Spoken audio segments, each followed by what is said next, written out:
Donald Trump's hopes of a sustainable ceasefire in the Middle East may have just faded out into a cloud of expletives. The president told reporters on Tuesday morning that both Israel and Iran don't know what the they're doing. Both Israel and Iran have violated the peace agreement, and Trump says he's really unhappy with the nations. Just 6 hours after Trump declared the ceasefire was in effect, the commander-in-chief returned to his Truth Social platform to give a stark warning to Israel. Do not drop those bombs, he told Israel, and ordered them to bring your pilots home now. Meanwhile, Keir Starmer, who headed to the Netherlands for a 2-day NATO summit on Tuesday, has renewed calls for a de-escalation and a ceasefire. Analysts have pegged the uncertainty spreading across global markets to the fragile ceasefire in the Middle East. The FTSE 100 opened in the green on Tuesday morning on the news of a ceasefire, but has not made any significant rebounds. This is partly due to the sharp drop in oil prices.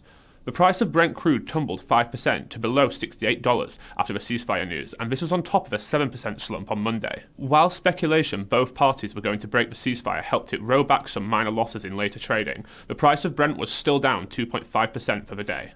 This had a damning effect on London-listed oil majors Shell and BP. The firms are two of the FTSE 100's biggest heavyweights, with the second and eighth largest market caps respectively, meaning their share prices contribute heavily to the wider movements on the index. BP had tumbled over 4% in midday trading, and Shell nearly 3%. This held back gains in London's flagship stock index, despite a surge across airline companies. EasyJet topped the rises at nearly 7%, and British Airways owner IAG was just behind at over 5%. But Trump's pleas to Israel and Iran indicate a total resolution may be far out. The president called for Israel to turn their planes around while doing a friendly plane wave to Iran, and reiterated the current status of the ceasefire.